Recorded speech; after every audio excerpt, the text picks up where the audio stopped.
नमस्कार दोस्तों, आज प्रश्न उत्तर की सीरीज़ में एक महत्वपूर्ण टॉपिक आप लोगों के सामने लेके आए हैं। सर्वोच्च न्यायालय के कुछ महत्वपूर्ण प्रश्नों को आप लोगों से डिस्कस करेंगे। आज का पहला क्वेश्चन है, भारत में उच्चतम न्यायालय का उद्घाटन किस तिथि में हुआ था? इसका राइट आंसर है बी, 28 जनवरी 1950 को। भारत में उच्चतम न्यायालय का उद्घाटन 28 जनवरी 1950 को हुआ था, जबकि इसकी स्थापना भारतीय संविधान के अनुच्छेद 124 के तहत 26 जनवरी 1950 को हुई थी। अगला क्वेश्चन है, भारत के सर्वोच्च न्यायालय की स्थापना हुई थी? ए 1950 में संसद के अधिनियम द्वारा, बी भारतीय स्वाधीनता अधिनियम 1947 के अधीन, सी भारत सरकार के अधिनियम 1953 के अधीन, या फिर डी भारतीय संविधान के द्वारा। इसका राइट आंसर है डी, भारतीय संविधान के द्वारा। नेक्स्ट क्वेश्चन है, भारत के उच्चतम न्यायालयों में न्यायाधीशों की संख्या में वृद्धि करने की शक्ति किसमें निहित है? ए भारत के राष्ट्रपति में, बी संसद में, सी भारत का मुख्य न्यायाधीश न्यायमूर्ति में, डी विधि आयोग में। इसका राइट आंसर है बी, संसद में।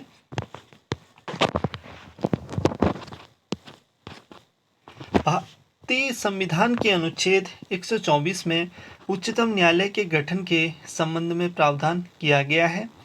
इसमें यह भी कहा गया है कि उच्चतम न्यायालय में एक मुख्य न्यायाधीश तथा 7 अन्य न्यायाधीश होंगे तथा संसद समय समय पर विधि द्वारा न्यायाधीशों की संख्या का निर्धारण कर सकती है। अगला क्वेश्चन है, भारत के सर्वोच्च न्यायालय में न्यायाधीशों की वर्तमान स्वीकृत संख्या है? ए 20, बी 25, सी 30 या फिर डी 31। इसका राइट आंसर इस प्रश्न की व्याख्या में देखेंगे। भारत में सर्वोच्च न्यायालय की स्थापना भारतीय संविधान के अनुच्छेद 124 के तहत की गई है। अनुच्छेद 124 में न्यायाधीशों की संख्या का भी उल्लेख है। जब संविधान प्रारंभ हुआ तब उच्चतम न्यायालय में न्यायाधीशों की संख्या मुख्य न्यायमूर्ति सहित कुल 8 थी। अनुच्छेद 124(1) के प्रावधान के तहत संसद ने उच्चतम न्यायालय न्यायाधीशों की संख्या अधिनियम 1956 के द्वारा इस संख्या को 11 कर दिया। फिर इसे 1960 में बढ़ाकर 14 कर दिया गया। 1978 में 18 और 1986 में से 26 मुख्य न्यायाधीश सहित कर दिया गया। 2008 के अधिनियम के तहत मुख्य न्यायाधीश के अतिरिक्त सर्वोच्च न्यायालय में न्यायाधीशों की कुल संख्या 30 रखने का प्रावधान किया गया है। 2019 के तहत मुख्य न्यायाधीश के अतिरिक्त न्यायाधीशों की संख्या को 30 से बढ़कर 33 कर दिया है। इस प्रकार वर्तमान में मुख्य न्यायाधीश सहित सर्वोच्च न्यायालय में कुल न्यायाधीशों की संख्या 34 है। अगला क्वेश्चन है, सर्वोच्च न्यायालय में एक मुख्य न्यायाधीश के अतिरिक्त कितने न्यायाधीश होते हैं? ए 7, बी 9, सी 11, डी 25 न्यायाधीश। इसका राइट आंसर हम पहले प्रश्न में देख चुके हैं। कुल न्यायाधीशों की संख्या 34 है, जिसमें से एक मुख्य न्यायाधीश है और 33 अन्य न्यायाधीश हैं। अगला क्वेश्चन है,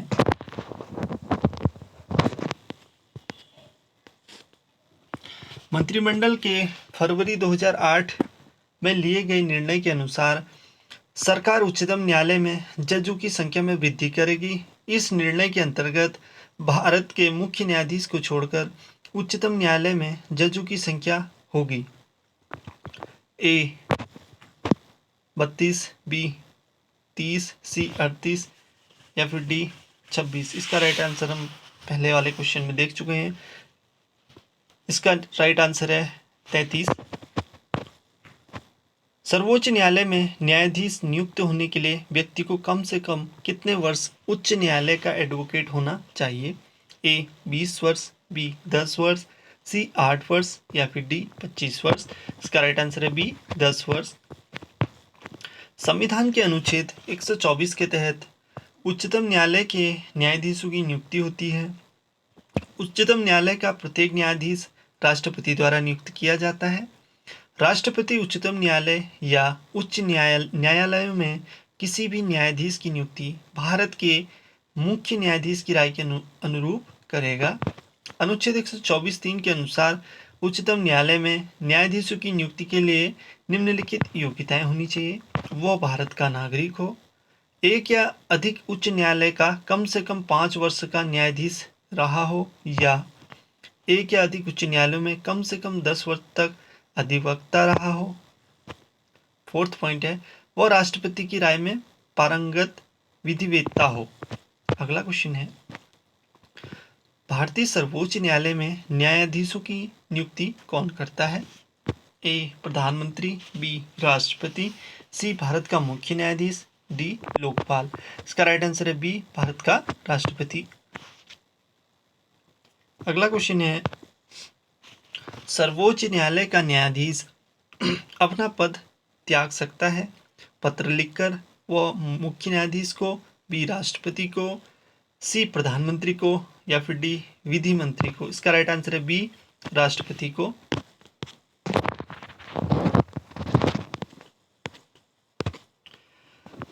सर्वोच्च न्यायालय का न्यायाधीश अपने पद से त्याग पत्र किसको लिखकर दे सकता है? इसका राइट आंसर है ए राष्ट्रपति को। उच्चतम न्यायालय के न्यायाधीश किस प्रकार हटाए जा सकते हैं? ए मुख्य न्यायाधीश के इच्छानुसार, बी राष्ट्रपति द्वारा, सी राष्ट्रपति द्वारा सुप्रीम कोर्ट के मुख्य न्यायाधीश की सिफारिश पर, डी राष्ट्रपति के द्वारा संसद की सिफारिश पर। इसका राइट आंसर है डी। उच्चतम न्यायालय के किसी न्यायाधीश को राष्ट्रपति द्वारा साबित कदाचार या असमर्थता के आधार पर संसद की सिफारिश पर हटाया जा सकता है। उच्चतम न्यायालय के किसी न्यायाधीश को साबित कदाचार या असमर्थता के आधार पर हटाए जाने के लिए संसद के प्रत्येक सदन द्वारा अपनी कुल सदस्य संख्या के बहुमत द्वारा तथा उपस्थित और मत देने वाले सदस्यों से कम 2/3 बहुमत द्वारा समर्थित समावेदन को राष्ट्रपति के समक्ष भेजना होता है तथा ऐसे समावेदन के राष्ट्रपति के समक्ष उसी सत्र में रखे जाने पर राष्ट्रपति के आदेश से उस न्यायाधीश को हटाया जा सकता है। अगला क्वेश्चन है, निम्नलिखित कथनों पर विचार कीजिए। पहला है, न्यायाधीश जांच अधिनियम 1968 के अनुसार भारत के उच्चतम न्यायालय के किसी न्यायाधीश पर महाभियोग चलाने के प्रस्ताव को लोकसभा के अध्यक्ष द्वारा स्वीकार नहीं किया जा सकता।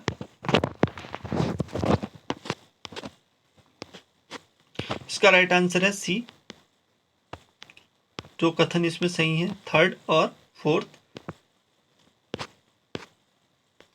न्यायाधीश जांच अधिनियम 1968 की धारा 3 खंड 1B के अनुसार उच्चतम या उच्च न्यायालय के किसी न्यायाधीश पर महाभियोग चलाने के प्रस्ताव को लोकसभा अध्यक्ष अथवा राज्यसभा का सभापति स्वीकार या अस्वीकार कर सकता है। अगला क्वेश्चन है, सर्वोच्च न्यायालय के न्यायाधीश के बाद भारत के राष्ट्रपति द्वारा हटाए जा सकते हैं?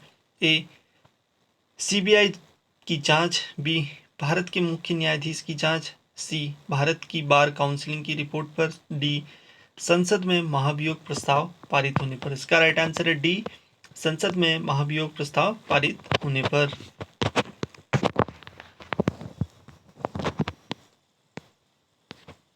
नेक्स्ट क्वेश्चन है, सर्वोच्च न्यायालय में सेवानिवृत्त की आयु है? इसका राइट आंसर है डी 65 वर्ष। सर्वोच्च न्यायालय में न्यायाधीशों के लिए सेवानिवृत्त की आयु 65 वर्ष है, जबकि उच्च न्यायालयों में यह 62 वर्ष है। नेक्स्ट क्वेश्चन है, सर्वोच्च न्यायालय के न्यायाधीशों की सेवानिवृत्ति उम्र क्या है? इसका राइट आंसर है सी 65 वर्ष। उच्चतम न्यायालय के न्यायाधीशों का वेतन निर्धारण किया जाता है? ए राष्ट्रपति द्वारा नियुक्त वेतन आयोग द्वारा, बी विधि आयोग द्वारा, सी संसद द्वारा, डी मंत्रिपरिषद द्वारा। इसका राइट आंसर है सी संसद द्वारा। संविधान के अनुच्छेद 125(1) के तहत उच्चतम न्यायालय के न्यायाधीशों के वेतन का निर्धारण संसद द्वारा बनाई गई विधि के तहत किया जाता है। नेक्स्ट क्वेश्चन है, भारत के उच्चतम न्यायालय की स्वायत्तता की रक्षा हेतु क्या प्रावधान है? इसका राइट आंसर है ए। फर्स्ट और थर्ड इसमें क्या है, सही है। पहला है, उच्चतम न्यायालय के न्यायाधीशों की नियुक्ति करते समय भारत के राष्ट्रपति को भारत के मुख्य न्यायाधीश से विचार विमर्श करना पड़ता है। थर्ड है, न्यायाधीशों का वेतन भारत की संचित निधि पर आरोपित होता है, जिस पर विधानमंडल को अपना मत नहीं देना होता है।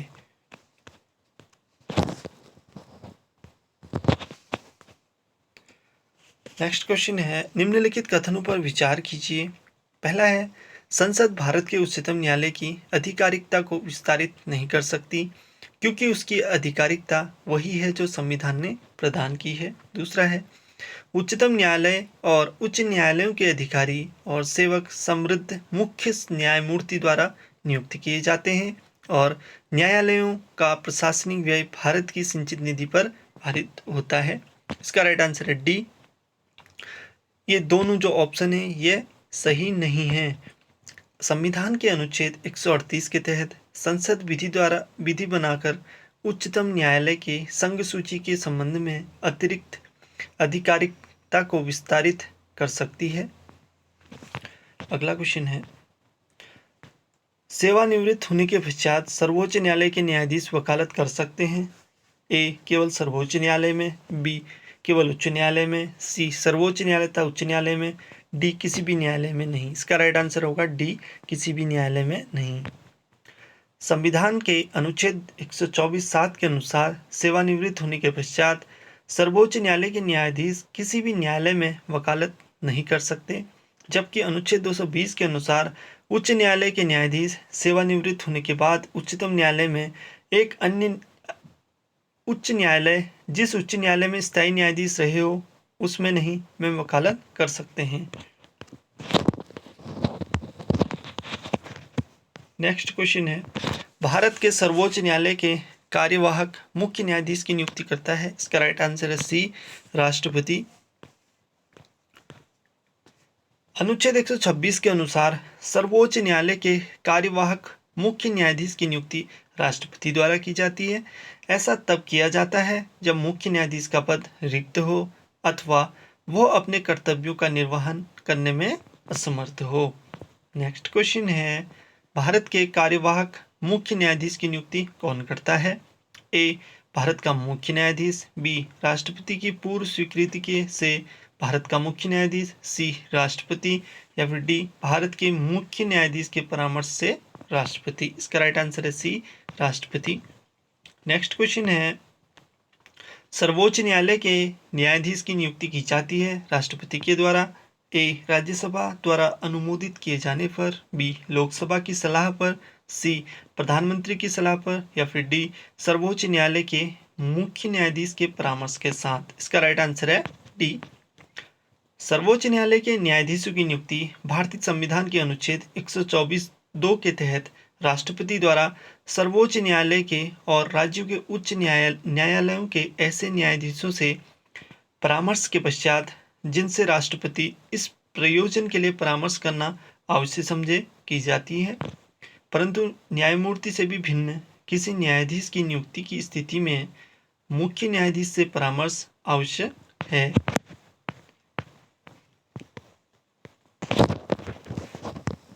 नेक्स्ट क्वेश्चन है, भारत के सर्वोच्च न्यायालय ने किस वर्ष में न्यायाधीशों की नियुक्ति के लिए कॉलेजियम व्यवस्था को अपनाया था? इसका राइट आंसर है ए, 1993।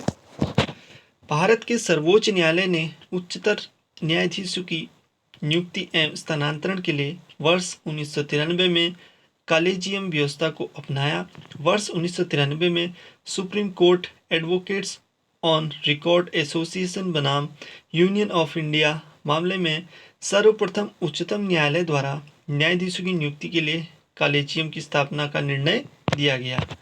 नेक्स्ट क्वेश्चन है, सर्वोच्च न्यायालय के उस मंडल में जो सर्वोच्च न्यायालय में जजों की नियुक्ति की अनुशंसा से संबंधित है में सर्वोच्च न्यायालय के मुख्य न्यायाधीश के अतिरिक्त कुछ अन्य वरिष्ठ न्यायाधीश होते हैं। ऐसे अन्य न्यायाधीश जो इस मंडल के सदस्य होते हैं, इनकी संख्या है ए, 3, बी, 4, सी, 5, डी, 6। इसका राइट आंसर है बी, 4। अगला क्वेश्चन है, निम्नलिखित में से किसमें उच्चतर न्यायालयों के न्यायाधीशों की नियुक्ति में कार्यपालिका, विधायिका एवं मुख्य न्यायाधीश की भागीदारी की अनुशंसा की गई है। ए. संविधान के कार्यान्वयन के पुनरीक्षण का राष्ट्रीय आयोग। बी. राष्ट्रीय न्यायिक आयोग। सी. द्वितीय प्रशासनिक सुधार आयोग। या फिर डी. विधि आयोग का प्रतिवेदन। इसका राइट आंसर है सी. द्वितीय प्रशासनिक सुधार आयोग। द्वितीय प्रशासनिक सुधार आयोग के द्वारा उच्चतम न्यायालयों के न्यायाधीशों की नियुक्ति में कार्यपालिका, विधायिका एवं मुख्य न्यायाधीश की भागीदारी की अनुशंसा की गई है। नेक्स्ट क्वेश्चन है, सर्वोच्च न्यायालय में तदर्थ न्यायाधीशों की नियुक्ति होती है। ए. कपितय न्यायाधीश दीर्घकालीन अवकाश पर जाते हैं। बी. स्थायी नियुक्ति के लिए कोई उपलब्ध नहीं है। थर्ड, न्यायालय के समक्ष लंबित वादों में असाधारण वृद्धि होती है। फोर्थ, न्यायाधीश के किसी सत्र के लिए न्यायाधीशों का कोरम नहीं होता। इसका राइट आंसर है डी. न्यायालय के किसी सत्र के लिए न्यायाधीशों का कोरम नहीं होता। नेक्स्ट क्वेश्चन है, भारतीय संविधान में तदर्थ न्यायाधीशों की नियुक्ति का प्रावधान है। ए. सर्वोच्च न्यायालय में। बी. उच्च न्यायालय में। सी. जनपद तथा सत्र न्यायालयों में। डी. उपरोक्त सभी में। इसका राइट आंसर है ए. सर्वोच्च न्यायालय में। नेक्स्ट क्वेश्चन है, उच्चतम न्यायालय में संविधान के निर्वाचन में से संबंधित मामले की सुनवाई करने के लिए न्यायाधीशों की संख्या कम से कम कितनी होनी चाहिए। ए. 10, बी. 9, सी. 7, डी. 5। इसका राइट आंसर है डी. 5।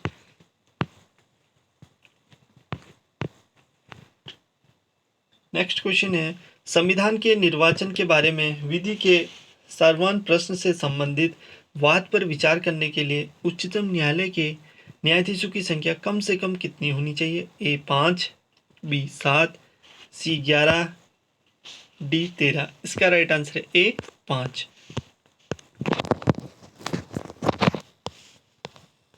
नेक्स्ट क्वेश्चन है, केंद्र और राज्यों के बीच होने वाले विवादों का निर्णय करने की भारत के उच्चतम न्यायालय की शक्ति किसके अंतर्गत आती है। ए. परामर्शी आधिकारिकता के अंतर्गत। बी. अपीली आधिकारिकता के अंतर्गत। सी. मूल आधिकारिकता के अंतर्गत। या फिर डी. रिट आधिकारिकता के अंतर्गत। इसका राइट आंसर है सी. मूल आधिकारिकता के अंतर्गत। नेक्स्ट क्वेश्चन है, निम्नलिखित में से कौन से उच्चतम न्यायालय की आरंभिक आधिकारिकता से आते हैं। पहला है भारत सरकार तथा एक या अधिक राज्यों के बीच का विवाद। दूसरा है संसद के किसी भी सदन या राज्य विधानमंडल में हुए चुनाव पर विवाद। थर्ड है भारत सरकार तथा किसी संघ राज्य क्षेत्र के बीच का विवाद। फोर्थ है दो या अधिक राज्यों के बीच का विवाद। इसका राइट आंसर है सी. पहला और चौथा इसमें क्या है, सही है। नेक्स्ट क्वेश्चन है, भारत के सर्वोच्च न्यायालय की शक्तियों के विषय में निम्नलिखित में से कौन सा कथन सही नहीं है। इसका राइट आंसर है ए. जो ए वाला ऑप्शन है यह सही नहीं है। इसके पास जनता के मूल अधिकारों की रक्षा के लिए आदेश जारी करने की अनन्य शक्ति है।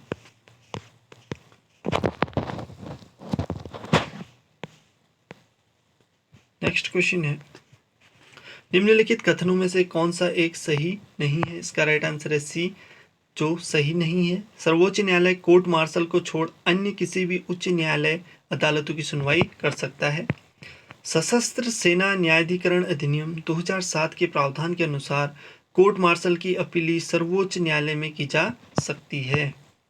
अगला क्वेश्चन है, भारत का सर्वोच्च न्यायालय एक अभिलेख न्यायालय है। इसका आशय है ए. इसे अपने सभी निर्णयों का अभिलेख रखना होता है। बी. इसके सभी निर्णयों का साक्ष्यात्मक मूल्य होता है और इस पर किसी भी न्यायालय में प्रश्न चिन्ह नहीं लगाया जा सकता। सी. इसे अपनी अवमानना करने वालों को दंडित करने की शक्ति है। डी. इसके निर्णयों के लिए विरुद्ध कोई अपील नहीं की जा सकती। इसका राइट आंसर है बी. नेक्स्ट क्वेश्चन है, भारत के नीचे दिए गए न्यायालयों में किन्हें अभिलेख न्यायालय माना जाता है। ए. केवल उच्च न्यायालयों को। बी. केवल उच्चतम न्यायालयों को। सी. उच्च न्यायालयों एवं उच्चतम न्यायालयों को। या फिर डी. जनपद न्यायालयों को। इसका राइट आंसर है सी. उच्च न्यायालयों एवं उच्चतम न्यायालयों को। नेक्स्ट क्वेश्चन है, उच्चतम न्यायालयों मामलों की सुनवाई नई दिल्ली में करता है परंतु किसी अन्य स्थान पर भी सुनवाई कर सकता है। ए, राष्ट्रपति के अनुमोदन से। बी, यदि उच्चतम न्यायालय के न्यायाधीश मेजॉरिटी से यह तय करे। सी, संसद के अनुमोदन से। डी, राज्य विधानसभा के अनुरोध से। इसका राइट आंसर है ए, राष्ट्रपति के अनुमोदन से। संविधान के अनुच्छेद 130 के अनुसार उच्चतम न्यायालय दिल्ली में अथवा ऐसे अन्य स्थान या स्थानों में अधिविष्ट होगा जिन्हें भारत का मुख्य न्यायाधीश राष्ट्रपति के अनुमोदन से समय समय पर नियत करे। नेक्स्ट क्वेश्चन है, निम्नलिखित में से किस वाद में उच्चतम न्यायालय ने संविधान के मूल ढांचे का सिद्धांत प्रतिपादित किया। A, Golaknath. B, A.K. Gopalan. C, Kesavananda Bharati. D, Maneka Gandhi. इसका राइट आंसर है सी, केशवानंद भारती।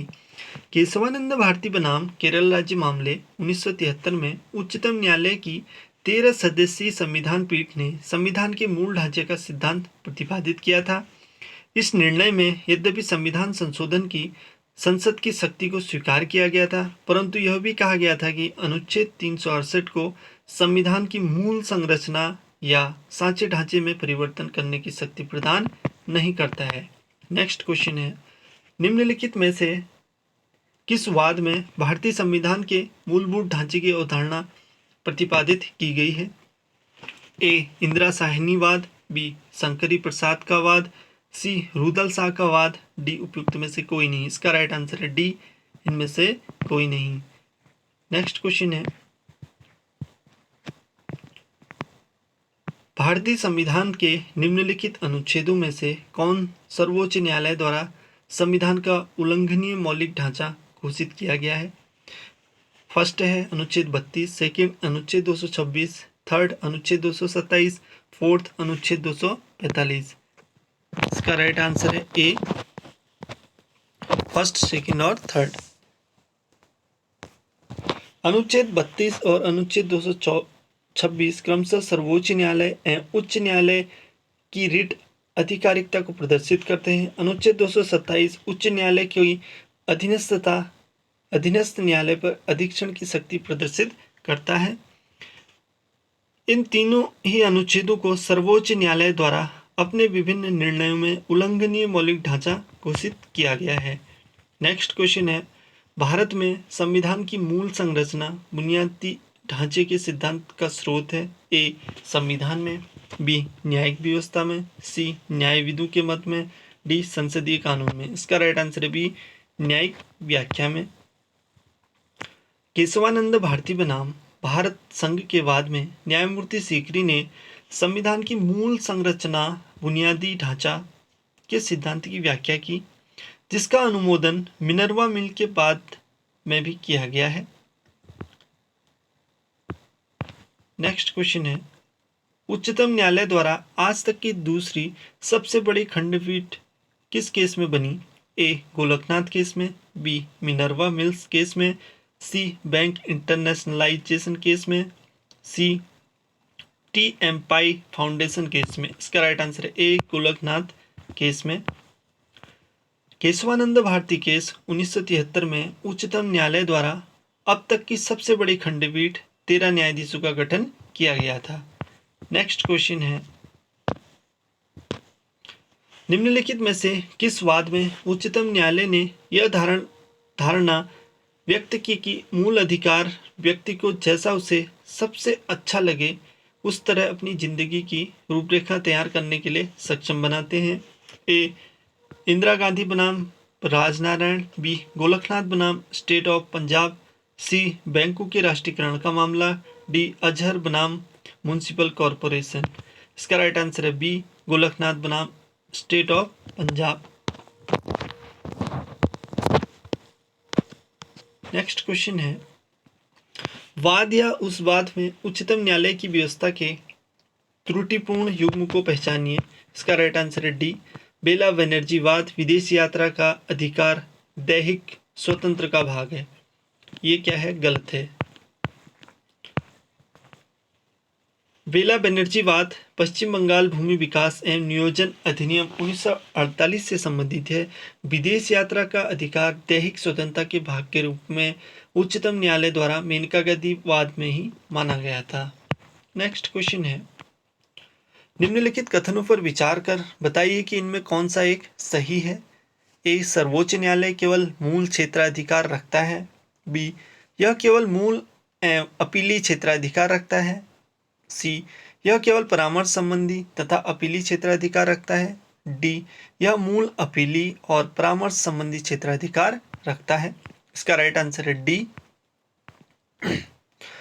भारतीय संविधान के अनुच्छेद 131 के तहत सर्वोच्च न्यायालय के मूल क्षेत्राधिकार अनुच्छेद 132 से 136 के तहत अपीली क्षेत्राधिकारी तथा अनुच्छेद 143 के तहत परामर्श संबंधी क्षेत्राधिकार का विवरण है। नेक्स्ट क्वेश्चन है, भारतीय संविधान का कौन सा अनुच्छेद संवैधानिक विवाद में सर्वोच्च न्यायालय के अपीली क्षेत्राधिकार से संबंधित है।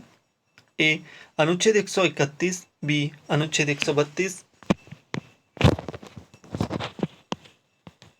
सी, अनुच्छेद 134। ए को मिलाकर अनुच्छेद 132 को पढ़ना। डी, अनुच्छेद 134 को मिलाकर अनुच्छेद 133 को पढ़ना। इसका राइट आंसर है सी।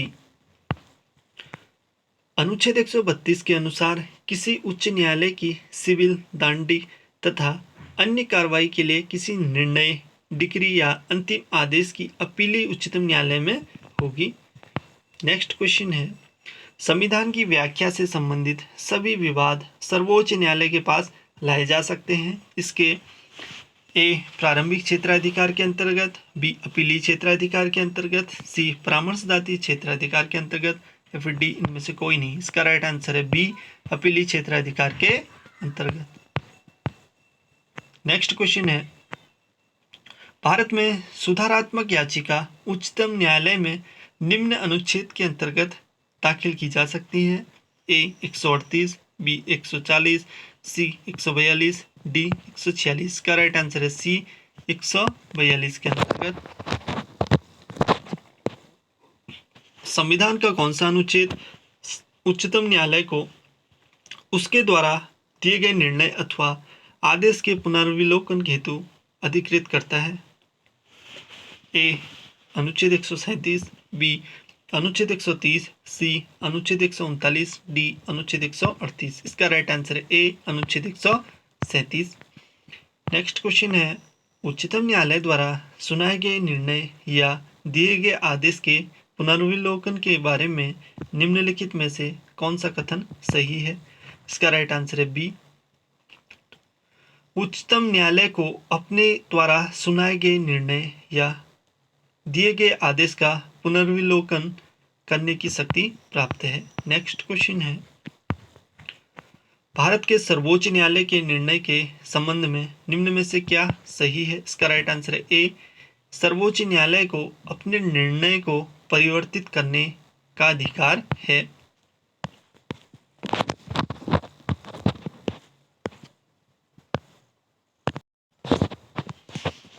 नेक्स्ट क्वेश्चन है, भारत में न्यायिक पुनरीक्षण का अर्थ है। इसका राइट आंसर है ए, विधियों और कार्यपालिकाओं आदेशों की संवैधानिकता के विषय में प्रख्यापन करने का न्यायालय का अधिकार।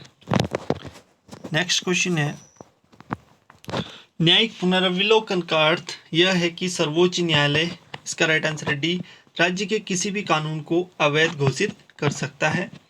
नेक्स्ट क्वेश्चन है, न्यायिक पुनर्विलोकन में न्यायालय को निम्नलिखित अधिकार है। इसका राइट आंसर है ए, यदि कोई कानून या आदेश संविधान के विपरीत हो तो उसे असंवैधानिक घोषित करना। नेक्स्ट क्वेश्चन है, निम्नलिखित कथनों पर विचार कीजिए। भारत का संविधान अपने मूल ढांचे को संघवाद, पंथनिरपेक्षता, मूल अधिकारों तथा लोकतंत्र के रूप में परिभाषित करता है। सेकंड है, भारत का संविधान नागरिकों की स्वतंत्रता तथा उन आदर्शों जिन पर संविधान आधारित है की सुरक्षा हेतु न्यायिक पुनरावलोकन की व्यवस्था करता है। इसका राइट आंसर है बी, फर्स्ट और सेकंड क्या है इसमें सही है। नेक्स्ट क्वेश्चन है,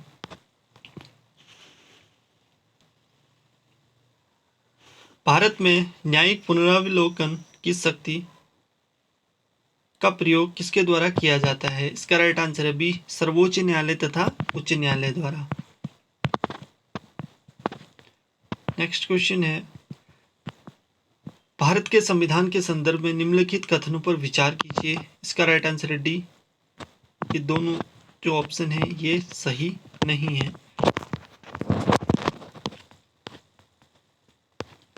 भारतीय संविधान के अनुच्छेद 13(2) के अनुसार राज्य, केंद्र या राज्य सरकार ऐसी कोई विधि नहीं बनाएगा जो भाग 3 द्वारा प्रदत्त मौलिक अधिकारों को छीनती है या न्यून करती है, तथा मौलिक अधिकारों के उल्लंघन में बनाएगी प्रत्येक विधि उल्लंघन की मात्रा तथा शून्य होगी। नेक्स्ट क्वेश्चन है, न्यायिक पुनरावलोकन की प्रचलित है केवल भारत में, केवल यूके में, सी केवल यूएसए में, डी भारत और यूएसए दोनों में। इसका राइट आंसर है डी, भारत और यूएसए दोनों में। भारत के संविधान के अनुच्छेद 13 द्वारा न्यायिक पुनरावलोकन का प्रावधान किया गया है, जो संयुक्त राज्य अमेरिका के संविधान से प्रेरित है, जबकि यूके यूनाइटेड किंगडम में संसद सर्वोच्च है। नेक्स्ट क्वेश्चन है, नीचे दिए गए दो कथन है, कथन अभिकथन ए कारण आर। इसका राइट आंसर है बी, ए और आर दोनों सत्य हैं, लेकिन आर ए का सही स्पष्टीकरण नहीं है। जो ए है, भारत में न्यायिक पुनरीक्षण का क्षेत्र सीमित है। कारण आर, भारतीय संविधान में कुछ आधार की वस्तुएं हैं। नेक्स्ट क्वेश्चन है, भारतीय संविधान में न्यायिक पुनरावलोकन का आधार है ए वैदिक प्रक्रिया, बी विधि द्वारा स्थापित प्रक्रिया, सी विधि का शासन, डी दृष्टांत और अभिसमय। इसका राइट आंसर है बी, विधि द्वारा स्थापित प्रक्रिया। नेक्स्ट क्वेश्चन है, कोई भी संविधान संशोधन कानून भारतीय सर्वोच्च न्यायालय द्वारा असंवैधानिक घोषित किया जा सकता है यदि वह, इसका राइट आंसर है बी, विधि के समक्ष समानता के अधिकार को भाग 3 से हटाकर संविधान में अन्यत्र कहीं रखता है तो। नेक्स्ट क्वेश्चन है, संविधान की व्याख्या करने का अंतिम अधिकार किसे है? ए राष्ट्रपति को, B attorney general of India को, सी लोकसभा अध्यक्ष को, डी सर्वोच्च न्यायालय को। इसका राइट आंसर है डी, सर्वोच्च न्यायालय को। संविधान की व्याख्या करने का अधिकार, अंतिम अधिकार सर्वोच्च न्यायालय को है। सर्वोच्च न्यायालय को ही संविधान का प्रहरी और संरक्षक माना जाता है। नेक्स्ट क्वेश्चन है, भारतीय संविधान का संरक्षक कौन है? ए राष्ट्रपति, बी संसद, सी मंत्रिपरिषद, डी सर्वोच्च न्यायालय। इसका राइट आंसर है डी, सर्वोच्च न्यायालय। भारतीय संविधान का संरक्षक किसे कहा जाता है? ए संसद को, बी राष्ट्रपति को, सी सर्वोच्च न्यायालय को, या फिर डी उपयुक्त में से कोई नहीं। इसका राइट आंसर है डी, सी सर्वोच्च न्यायालय को। निम्नलिखित में से कौन भारत के संविधान का अभिरक्षक है? ए भारत का राष्ट्रपति, बी भारत का प्रधानमंत्री, सी लोकसभा सचिवालय, डी भारत का उच्चतम न्यायालय। इसका राइट आंसर है डी, भारत का उच्चतम न्यायालय। नेक्स्ट क्वेश्चन है, भारतीय संविधान का अभिभावकत्व किस निहित है? ए राष्ट्रपति में, बी लोकसभा में, सी सर्वोच्च न्यायालय में, डी मंत्रिमंडल में। इसका राइट आंसर है सी, सर्वोच्च न्यायालय में। नेक्स्ट क्वेश्चन है, भारतीय संविधान के किस अनुच्छेद के तहत सर्वोच्च न्यायालय भारतीय नागरिकों के मौलिक अधिकारों की सुरक्षा करता है? इसका राइट आंसर है डी 32। भारतीय संविधान के अनुच्छेद 32 संवैधानिक उपचारों का अधिकार है के तहत सर्वोच्च न्यायालय भारतीय नागरिकों के मौलिक अधिकारों की सुरक्षा करता है। नेक्स्ट क्वेश्चन है, विधायी शक्तियों की संघीय सूची में समाविष्ट किसी विषय के संबंध में भारत के उच्चतम न्यायालय के अधिकार क्षेत्र को बढ़ाने का अधिकार दिया गया है? ए भारत के राष्ट्रपति को, बी भारत के मुख्य न्यायमूर्ति को, सी संसद को, डी विधि न्याय और कंपनी कार्य मंत्रालय को। इसका राइट आंसर है सी, संसद को। संविधान के अनुच्छेद 138 के तहत संसद विधि द्वारा उच्चतम न्यायालय की आधिकारिकता और शक्तियों में वृद्धि करती है। अनुच्छेद 138 के खंड 1 के अनुसार विधायी शक्तियों की संघीय सूची में समाविष्ट किसी विषय के संबंध में भारत के उच्चतम न्यायालय के अधिकार क्षेत्र को बढ़ाने का अधिकार संसद को दिया गया है। नेक्स्ट क्वेश्चन है, भारत के सर्वोच्च न्यायालय का क्षेत्राधिकार किसके द्वारा बढ़ाया जा सकता है? ए, भारत के राष्ट्रपति द्वारा, बी, संसद द्वारा प्रस्ताव पारित करके, सी, संसद द्वारा विधि बना के, या फिर डी, भारत के मुख्य न्यायाधीश के परामर्श करके राष्ट्रपति द्वारा। इसका राइट आंसर है सी, संसद द्वारा विधि बना के। नेक्स्ट क्वेश्चन है, PIL है, इसका राइट आंसर है पब्लिक इंटरेस्ट लिटिगेशन। PIL का पूर्ण रूप पब्लिक इंटरेस्ट लिटिगेशन यानी कि जनहित याचिका।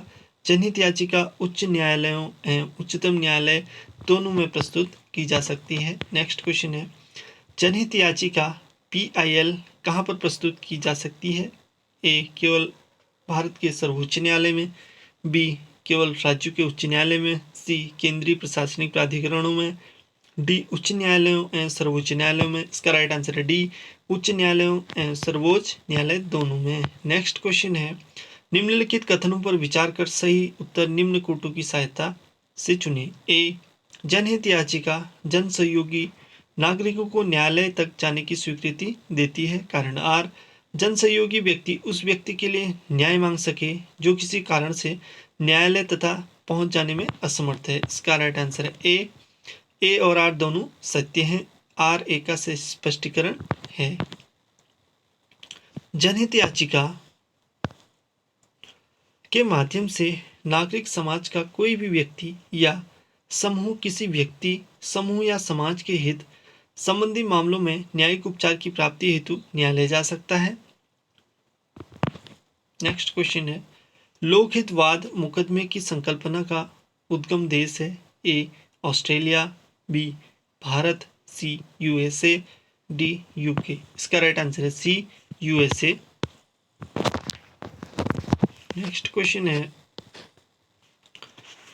जनहित याचिका की अवधारणा की शुरुआत किस देश से हुई? इसका राइट आंसर है बी, संयुक्त राज्य अमेरिका से। नेक्स्ट क्वेश्चन है, भारत में न्यायिक सक्रियता संबंधित है। ए, प्रतिबद्ध न्यायपालिका से, बी, जनहित याचिका से, सी, न्यायिक पुनरावलोकन से, या फिर डी, न्यायिक स्वतंत्रता से। इसका राइट आंसर है बी, जनहित याचिका से। भारत में न्यायिक सक्रियता यद्यपि न्यायिक पुनरावलोकन और जनहित याचिका दोनों से संबंधित है। नेक्स्ट क्वेश्चन है, सितंबर 2002 में न्यायालय के एक निर्णय से भारतीय समाज में महिलाओं की स्थिति प्रतिष्ठित हुई। यह न्यायालय है भारत का सर्वोच्च न्यायालय, बी, लोकल कोर्ट, सी, विशेष न्यायालय, डी, UP का उच्च न्यायालय। इसका राइट आंसर है ए, भारत का सर्वोच्च न्यायालय। 23 सितंबर 2003 को सर्वोच्च न्यायालय के न्यायमूर्ति MB शाह एवं न्यायमूर्ति डॉक्टर AR लक्ष्मण की पीठ ने विजय लक्ष्मी बनाम पंजाब विश्वविद्यालय एवं अन्य के वाद में दिए गए निर्णय में यह अभी निर्धारित किया गया कि लड़कियों के लिए सरकारी कॉलेज में प्रधानाचार्य पद पर नियुक्ति हेतु किसी महिला को वरीयता देना भारतीय संविधान के अनुच्छेद 14, 15, 16 में वर्णित समानता के अधिकार का उल्लंघन नहीं है। नेक्स्ट क्वेश्चन है,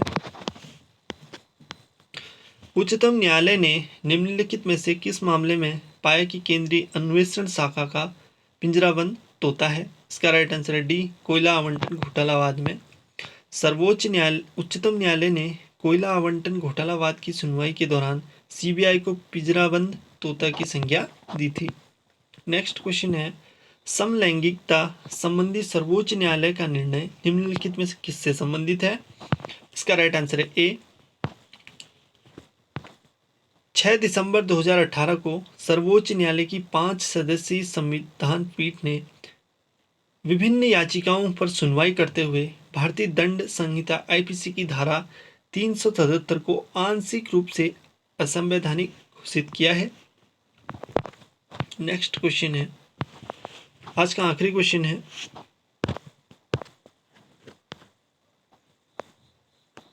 किस कानून के अंतर्गत यह विहित है कि भारत के उच्चतम न्यायालय की संपूर्ण कार्रवाई अंग्रेजी भाषा में होती है?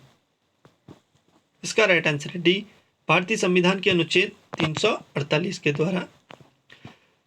भारतीय संविधान के अनुच्छेद 348 में उच्चतम न्यायालय और उच्च न्यायालयों में और अधिनियमों, विधेयकों आदि के लिए प्रयोग की जाने वाली भाषा के संबंध में उपबंध किया गया है।